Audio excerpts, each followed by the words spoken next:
Greetings, friends. When it comes to our mainstream educational system, there are things which we have good reason to accept, and there are things which we don't have good reason to accept. Something which we can accept is a round planet because it's confirmed by several centuries of scientific observation. Something which we don't have good reason to accept is that humans are fundamentally apes, that we evolved from Australopithecine ape men a few million or only 500,000 years ago from some ancestor we shared in common with apes. Because we ask in this question, what is the scientific observation? What are the observations here to prove this claim? And unfortunately, there are not really enough evidence to prove in any satisfying way that humans are essentially apes. I think there's a strong similarity, and we obviously share some very important connections with apes, so I am not trying to shoot that down. This video will focus on why human behavior is actually closer to some insects, not all, but some certain insects and birds in certain ways. I'm not trying to say that humans are more like insects or more like birds. I'll give you some specific examples in this video. But this is in the theme of criticizing evolutionary theory, not all of which I wish to throw out. I think there's many valid things in there, things which make sense, but it's just a mixed up collection of ideas, 8 or 9 different statements about the origins of humans and species and even the planet. And I mean, was there a biological soup? Oh, maybe not necessarily. Did it all happen on Earth? Well, maybe not necessarily. Does it take these massive time scales, billions of years? Well, it probably does, but there's no way to go back in a time machine and find out for sure. What does the fossil record show? It actually doesn't show any of this evolution. It just shows fully formed species, even these Australopithecines who can't find a single missing link. Genes, I admit I don't understand the genetics as well, but that can show that humans are related to Neanderthals. It can show us many wonderful things. I have never seen exactly in a clear way, and if there is, then please let me know how the genes can be traced back to these multi-million-year-old ape men and to show how we evolved from them. Maybe it is, so forgive me, but you know, there's so many fields here, but none of these other things have been demonstrated. They're just suppositions, and that's why today it's still called the theory of evolution. It's still called evolutionary theory. You don't hear them calling it the law of evolution, even in mainstream academia, like you would hear the law of gravity. That's another reason why flat earthers reject tradition completely. And I'm for scientific observation. I'm for empiricism, and that's why I have problems with all the aspects of evolutionary theory, specifically that humans are apes. I may have spiritual reasons and other psychological reasons to believe that, but just when it comes to empirical observation, it doesn't really add up. So let's break it down here. I mean, I will say at the outset that humans are mammals in the sense that we have this sort of individual type of intelligence that's more relatable to the mammal kingdom. And among those mammals, we are most similar to chimpanzees and to the apes, not necessarily to the monkeys, but specifically to the apes, because you can see that in our body, our bodily structure, and of course, it's a big factor that the chimps have such similar genetic structure. Their DNA is 97 or 98% that of a human, and that's very significant. But don't be fooled by the percentages of the DNA. Because, again, I'm not an expert, but I know enough that genetics is very complicated. And it's not just so simple to say, oh, if you have 97% the same DNA, that's going to determine your species to be 97% the same as another one. It doesn't quite work like that. So basically, the apes have, fingers and nails and hands, but there's also significant differences. Like a chimpanzee could tear you limb from limb. If it was shaking your hand and it wanted to, it could toss you like a rag doll, smash you against the wall. It could be shaking your hand, it could crush your hand just by, squeezing it. These are incredibly robust animals, all of them. The closest Australopithecine ancestor had extremely robust limbs. Some of them had sagittal crests, which is like calcium. It's like a bone on top of your skull, which enables more muscles, so you could like crush nuts or whatever it was they were eating. Yes, some of them made very primitive tools. They did, so I'm not saying there's no connection there, but very crude animal, very beast-like. There's nothing. The bone structure of all the ape men and the present apes is nothing like a human. They're all hair covered. Why are there no like hairless apes out there? Just the diet of these animals might be significantly different from what a human needs, and the habitat significantly different. We can't climb trees. I mean, just when it comes to the bones and the muscles, there's so much difference. So show me the missing link. Show me that missing link so I can see the human catching up and becoming this new species in such a short time. Now, when it comes to birds and insects, we ask, it comes to the behavior, because obviously these animals have nothing like the hardware, the physical structure of humans. Humans, like I said, are closest to the mammals, to the apes, but like I said, there's still a vast difference. There's still a huge gap. There's still their own category out there. So we ask, okay, physical characteristics is one thing, it's important, but how does this species actually behave? How do humans actually behave in the world? What's the closest mirror image or the closest resemblance of humans in the animal kingdom in terms of behavior? Is it in the apes? No, it's in insects mostly, and to an extent in birds. So let me start with birds. I'm not going to say quite as much about birds here. Maybe lizards and reptiles are related to birds. I'm not sure. But birds obviously don't have the intelligence of mammals. Like I said, mammals have more of an individual intelligence. They obviously have bigger brains than birds. And I think a mammal is more, they obviously have group activities, but they're more concerned in self-preservation. They are basically higher up the food chain. There's some exceptions to this, of course, like hawks will eat mice. Generally, if many mammals are getting eaten, like herbivores, deer, but they're getting eaten by other mammals. You see what I mean? Certain, snakes, they'll eat little mammals, but generally mammals are getting bigger. They're like the biggest biomass animals on the planet. Even in the ocean, whales are mammals, which is kind of weird. So there's this difference in intelligence where the mammals, obviously, like a monkey or an ape, it's going to have a certain type of intelligence, as in not as a human individual, but as an individual animal that you wouldn't see in a bird at all. You just would not see it, would not be observable. You wouldn't sense it if you're an intuitive person. However, these birds and insects, they have what I would call a collective intelligence as opposed to the individual intelligence which you start to find expressed more in the mammal kingdom.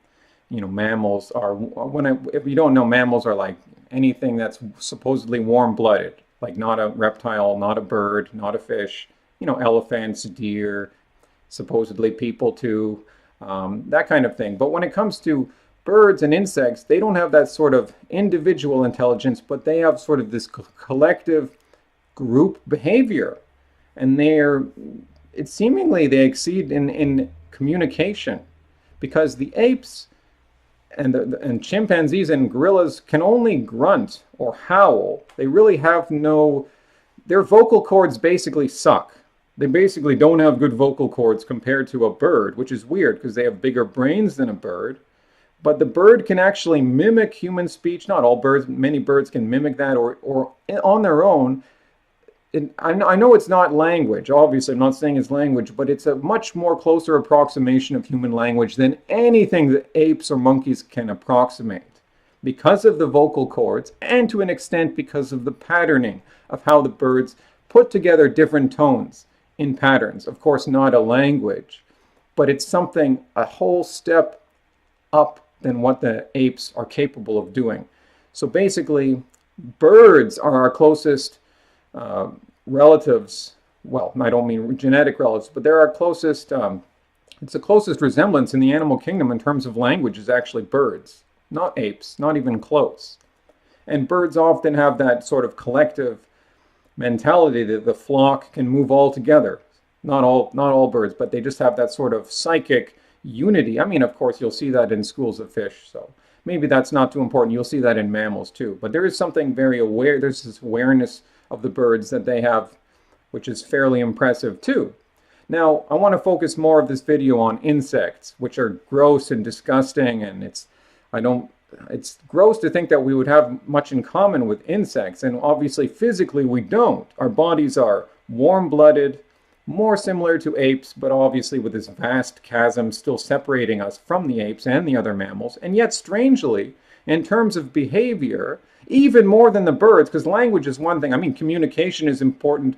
You need language. You need, to vocalize sounds for communication. And that's one reason why the birds exceed in their vocal sounds, for communication. They're constantly communicating. They're constantly social. It's that whole social aspect.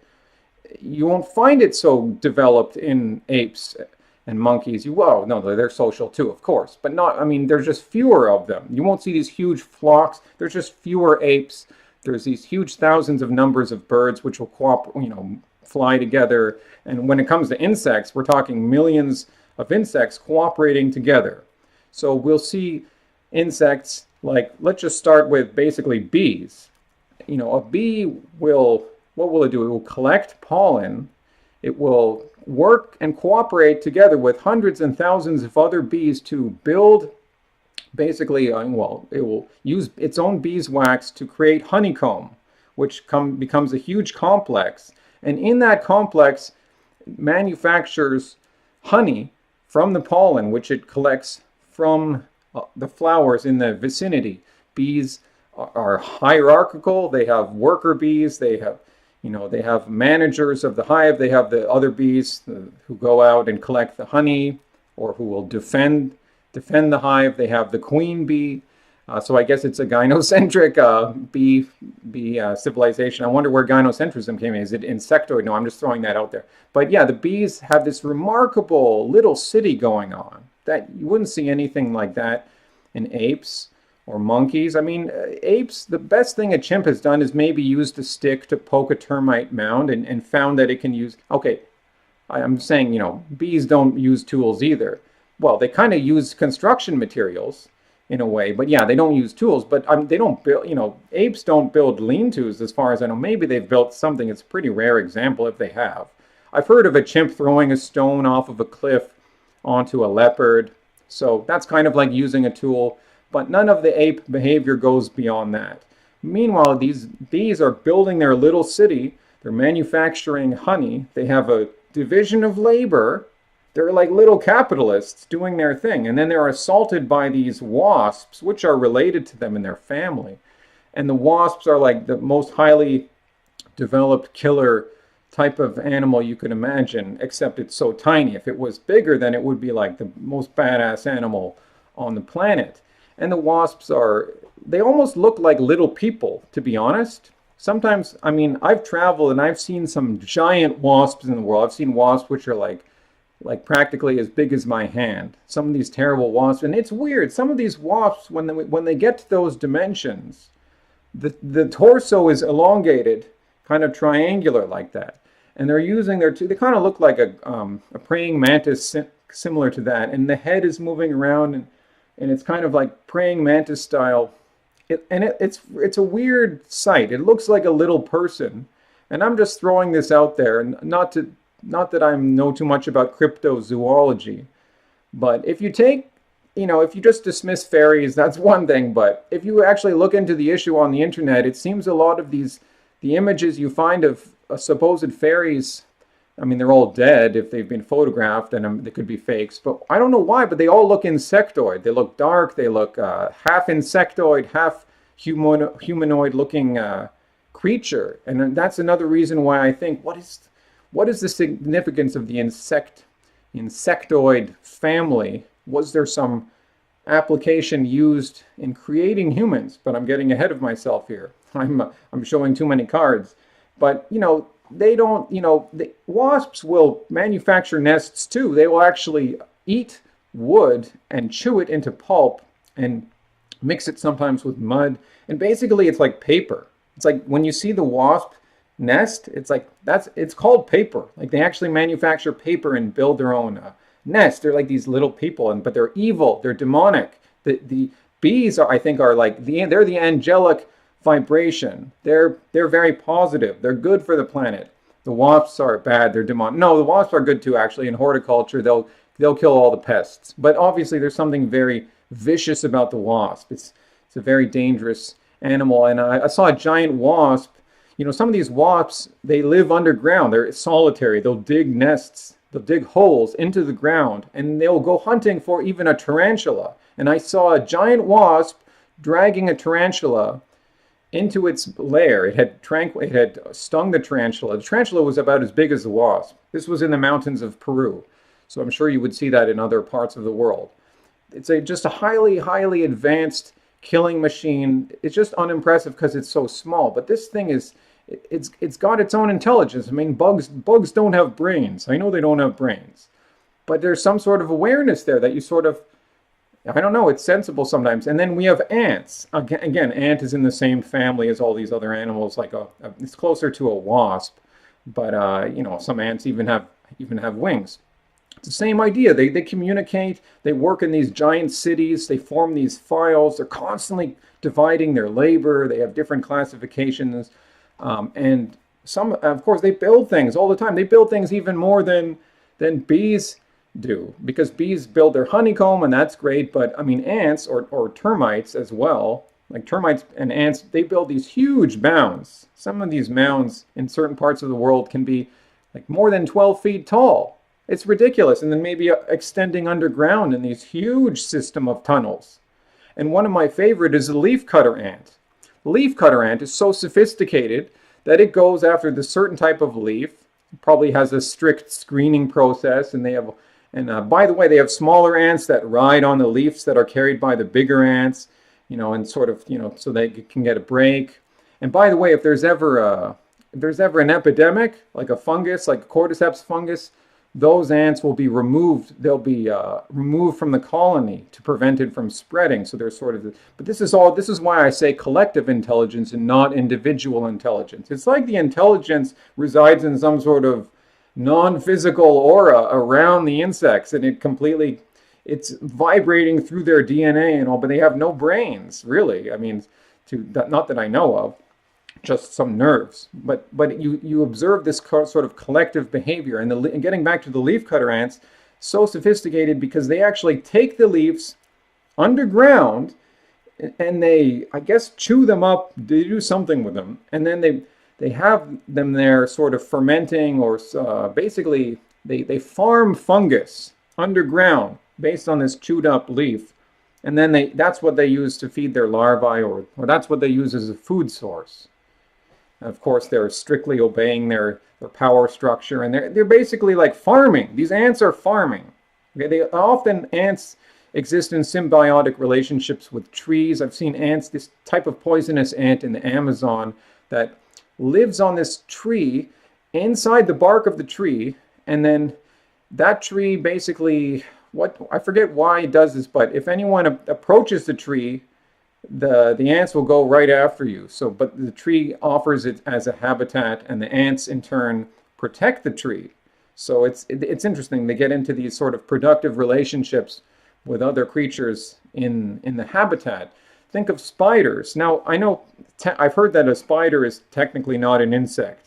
It has 8 legs. I've even heard that it's called a mammal. I don't understand how it could be a mammal, maybe, but clearly we're dealing with a very unique animal here, which is to most of us more like an insect. So that's why I'm including spiders as an insect here. And obviously they're not so social. They're more solitary, right? But there's something intelligent about the spider. Again, I'm not saying it's that sort of individual mammalian intelligence. It's a very aware animal. And of course it builds nests. It harvests its produce from the nest. No ape builds anything which harvests anything. So the spider is very aware, sometimes like a cockroach, and I've had experiences with cockroaches, oh my, when I was staying in that, you know, kind of dirty house in Ghana for a few months, and when the cockroach, they seem to know if you've seen them. They're very aware. So this is a different type of intelligence. This is some sort of intuitive thing, and literally, like, the cockroach is so fast. The spider is not quite so fast. Sometimes spiders are dumb and you can come and kill them, but then there's other spiders, specifically the bigger ones. I don't mean tarantulas. Tarantulas are not so fast. I mean the other type of spiders, which are big, but not quite so meaty and filled out as a tarantula. Those spiders can be very fast, incredibly fast, but not as fast as a cockroach. My God, the cockroach is probably the fastest insect I've ever seen. And it's not impressive in any way except that, well, I can get its head cut off and live for years. And they can get pretty fucking big. But honestly, just in terms of that sort of awareness, they seem to know when you're watching them. That's something very, very unique. And again, there's mammals that can do a lot of these things too, maybe. So, maybe it's not so cut and dry here. So that's basically why I think in terms of behavior, insects, hands down, are our closest resemblers in terms of, organization, division of labor, building things. Maybe not using tools, but certainly manufacturing things, using materials, and then even using that in another function. Like making beeswax or making honey and then feeding things with it. Or, the best is the leafcutter ants, though, because they have an agricultural or fungi operation going on underground. That's what I call underground. And when we have mammals are great. They're bigger, they're higher up the food chain, of course. So they're eating each other. But the most impressive mammals are apes, of course. Apes aren't even bipedal. They can be bipedal rarely. But now some people might say, well, apes can speak language, but it's so rare to teach a chimpanzee. You can't teach them to speak a language, but they did in a laboratory take these chimps and they did teach them how to recognize a series of symbols which meant certain things. And in that way, they did sort of teach them mentally a language, and they were able to memorize a lot of things. But so what? I mean, that chimp would never do that naturally. It just wouldn't happen. And it's something that took many years of training in this very specific circumstance. And at the end of the day, they still couldn't say anything. They can only just grunt. They're basically silent. Cats are and certain marine animals, not seals, not anything like that, but certain whales and dolphins, of course, they're pretty intelligent. So cats, certain marine animals, they're obviously fairly intelligent animals, but no sophistication. They don't build things. They don't have complex organization. Well, they're very social, of course, so I shouldn't exaggerate. But why do I say cats? Because there's just something more. A cat is just clearly more smarter than a dog. I know some people would argue with that, but I mean, a dog has a certain awareness, but the cat, there's clearly some awareness. Not all cats, but there's dumb cats. But I've had encounters with cats over the years where I just stare at the cat, and the cat stares right back at me, and there's definitely some awareness, some presence there when I'm looking into the eyes of that cat, and it's just fixated on me. And it's quiet, and I mean, maybe you could say, well, that's just how cats are. Fine, but that's not something I've ever sensed with a dog at all. Or really any of the other members of the dog, the Canidae, I believe that's the name of the family. That includes bears, that includes wolves, that includes even otters, like foxes, that kind of stuff. Nice animals, but you don't get that sort of certain type of awareness that you sense when you're looking at it. Some other cats are quite dumb, I know. So anyways, that's basically my observations, and I'll conclude with a little bit of speculation, which probably a lot of people would disagree with, but I'm just going to throw this in here because it's kind of deep.